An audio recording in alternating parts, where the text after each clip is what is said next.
Hi everybody, the professor,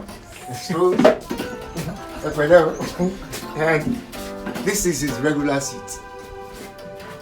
And that's where it all starts. Then we get down, we sit together, I pick the saxophone, start playing around with it until the familiar, until I successfully get across to him, then we start singing.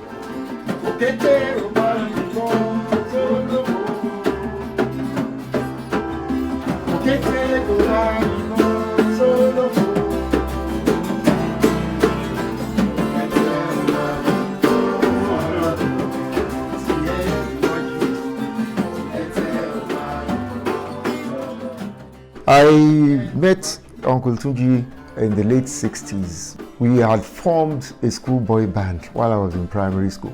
So we always looked around for an avenue, sort of, to be able to showcase what we had. Eventually we discovered Kongi Club. We got there, asked the manager if we could play, even if we had to pay to perform. So he introduced us to Tunde Kelani, that we could be awarded maybe 5 minutes or so during their break time. And that's how I met him. After the first performance, we were about to leave. I noticed Uncle Tunji, as we call him, approached me to ask if we were coming the following Sunday. I said, did we do so well? He said, please come. He said, he'll encourage us, he'll teach us what we don't know. And I found myself not only playing during the 5 minute breaks, but during Uncle Tunji's programs too. He would ask me to come on and play the guitar, take a solo. Sometimes to me the solos were lousy, but he would clap and encourage. And the crowd always encouraged, probably because I was small and tiny.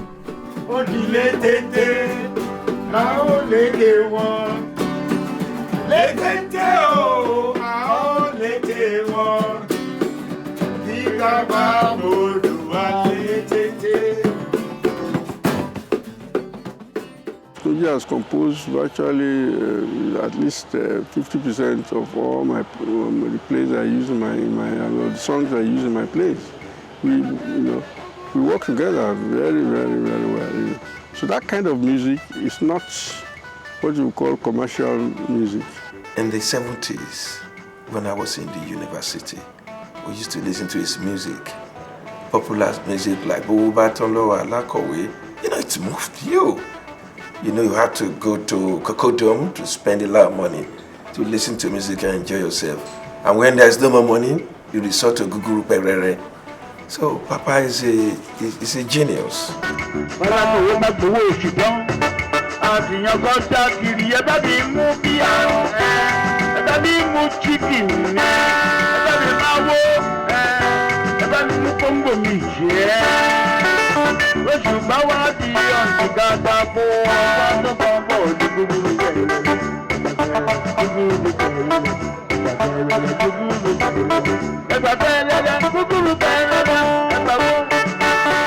One of the things which actually was remarkable about Tunji was that I found he was very deep into Yoruba culture, Yoruba music. which naturally, flowed into these kind of sketches we're doing. Because it wasn't just socio-political sketches. We were actually using that indigenous cultural material for infusion even into the mainline drama. So he naturally fitted into that kind of a schema of a culture-saturated drama. He got to know about my talents. That I could sing, I could play the organ, I could play drums, I could even, engage myself in a very funny comic dialogues with him. So I thought maybe I could be a good actor too. That was how the man decided that I should be a young member of the 1960 Masters, apart from being a secretary. He was giving people like me little roles to play in the productions, in drama productions of the 60 Masks. There was one composition of his, Alaru Tunji. I went visiting. Usually in the evenings, I would just take a stroll to Adamasi by his house, walk in. So I saw him at the dining table. He was fidgeting around with the organ. So he said I should come in. He sang a tune to me. I said I should play it. So I played it. He said, yes, that's exactly what he wanted. I should rehearse it properly. I could innovate. I wonder what it was. It didn't sound very, good to me. It didn't sound sweet at all. It was like sour sweet. Then after a while, I played it so well, he called in the guitarist and he sang into it. And that was Alaru Tunji.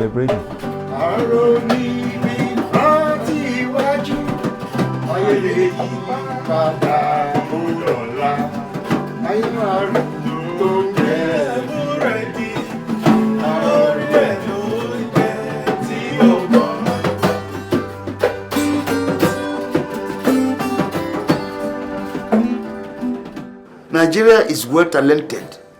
It's blessed by God in many ways. Talk of people's brains, some of their energy, some of their ability to move things. We have them in Nigeria more than enough to run the country well. But somehow, in our political life, wrong people get into the parliament, into the Senate, and so they loot the nation senselessly and without the fear of God. That's a shame.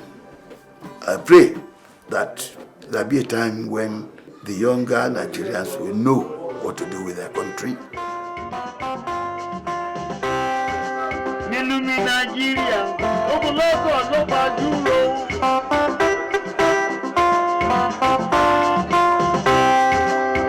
Nigeria, ogunlọ́gọ̀ ló máa dúró.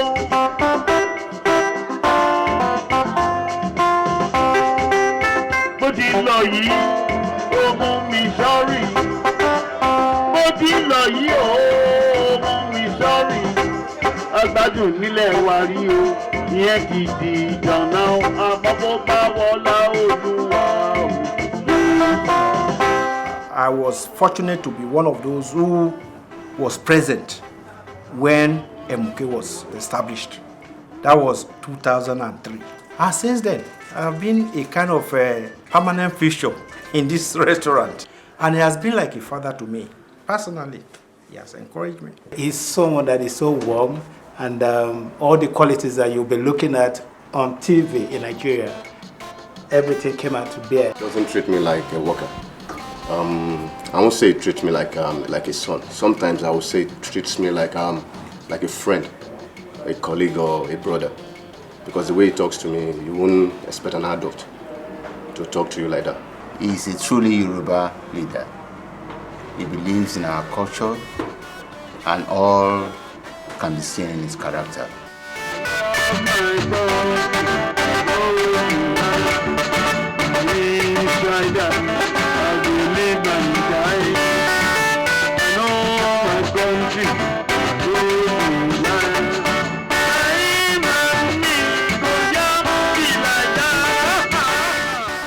He's one of the nicest, most disciplined person I ever met. He looks after everybody. He's so interested in what you do, when you do it, and how you do it. In those days when we used to go to performances, parties, paid for parties, Uncle Tunji would pay everybody at the end of the program, only to discover that he didn't even have enough money left to pay for transport to get back to Ibadan.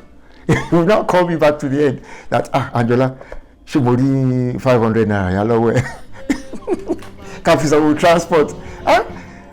We were carrying all the money, you shared everything out.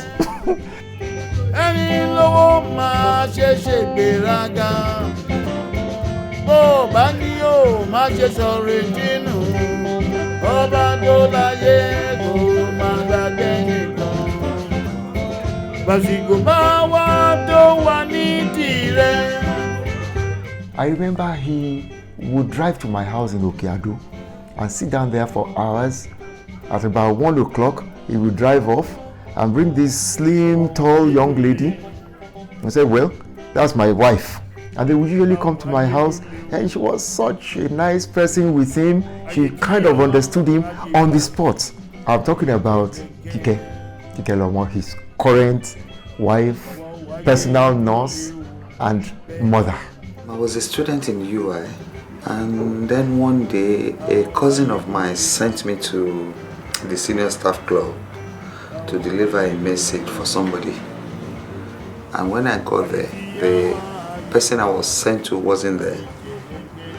And I lingered a little bit and then decided to leave. And as I was coming out of the staff club, I met Tunji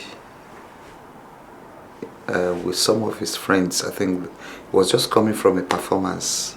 And then he said to me, hello. And I said, hello. What are you doing here? I said, I've come to look for, I mentioned the person's name.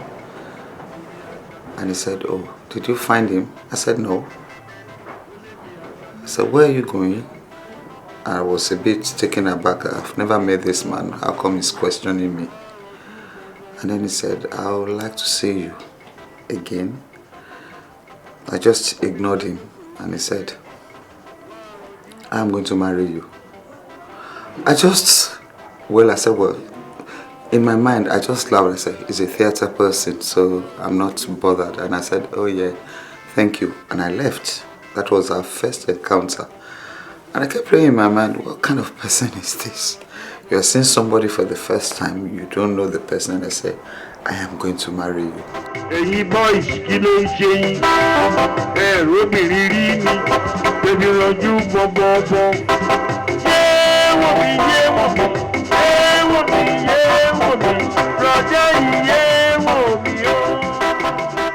I doubted if I could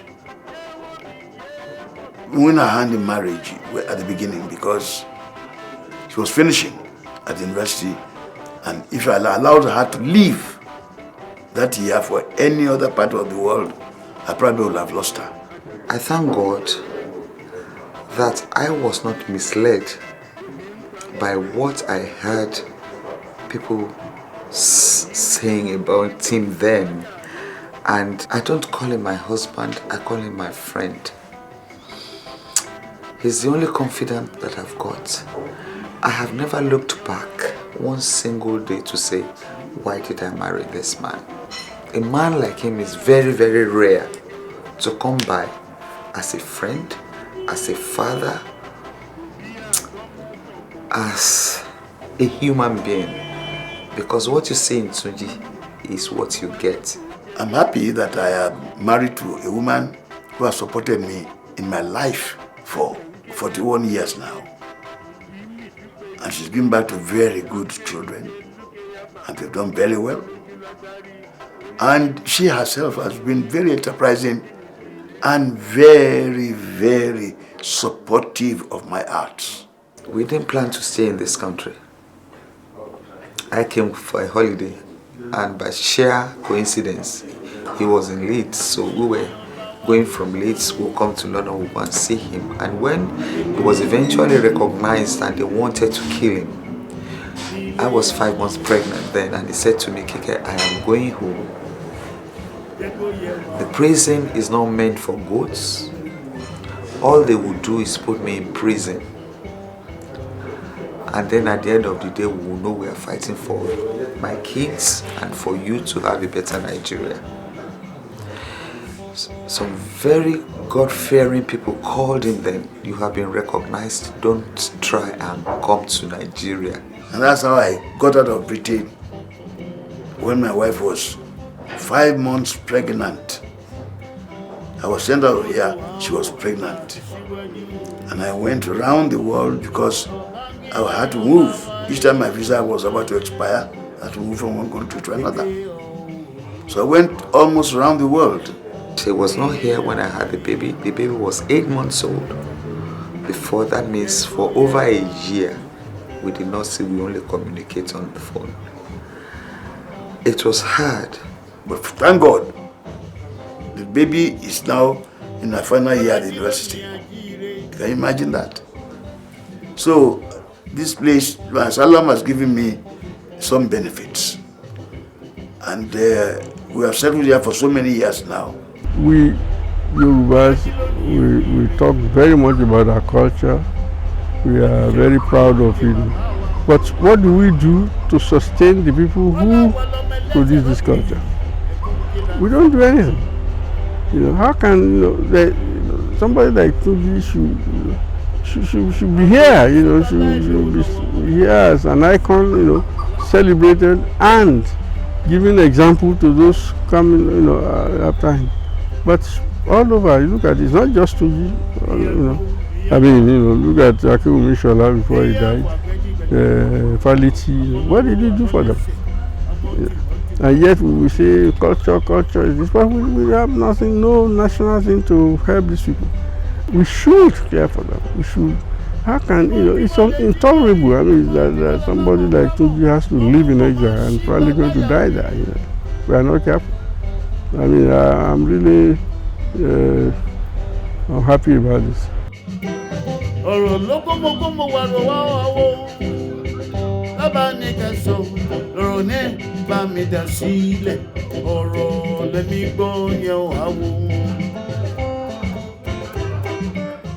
My dad and I were very close.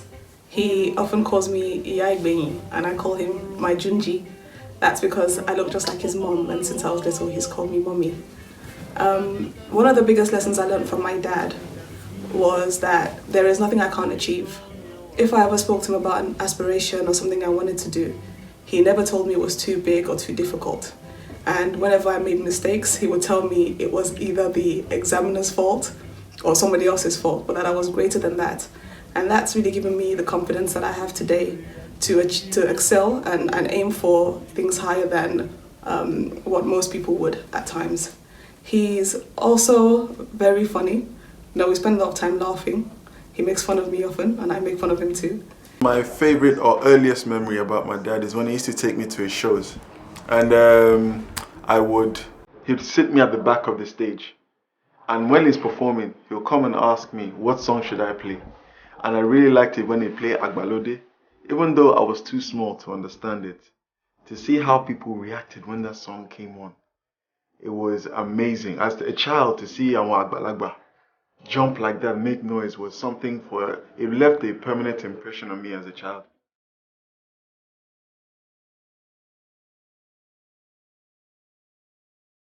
So he's a truly devoted father, and he has dedicated his life to looking after me and the entire family.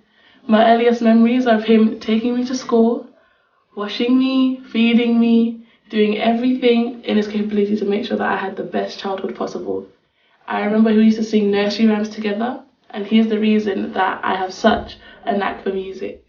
He's wise, he's a good human being, he has a good heart. And yes, he's very witty because he calls me Gorimapa or Fumanchu. But there's one specific trait that endears me a lot to him. It's his sense of family. And you can all see that at home and also at Ebuke. And this is something that inspires me that I hope to emulate as well. Tunji has been very careless with his health. He would play at this nightclub all night, standing. Abba. No wonder he began to have problems with his legs and in his back. Even those of us who don't undergo that kind of self-torture, we know that the back is the most sensitive. So I would like to wish him a greater and more careful concern for his health. Creativity comes naturally to Tunji. I don't need to wish him anything on that score. No, yeah, that's there, and it's going to be with him until he joins us on the other side. No question. Which, oh yeah, that's another wish. He should take his time and not be in a hurry, even when those of us who are older have already gone. A long life. I love you, God bless you, happy birthday, and I look forward to being your daughter for the next 30 years, having you carry my children, Roye's children, Okwe's children. The man is a permanent pillar in my life. I can never change. I will never change who this man is. I will never ask for another father. I just wanted to thank him and wish him a very happy birthday and long life and prosperity. So Daddy, this is me wishing you happy birthday and many more to come. I love him with my heart, with my whole heart.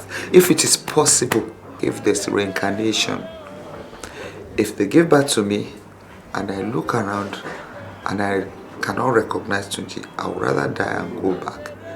Because I pray if I come back 1,000,000 times, I want to be married to Tunji again.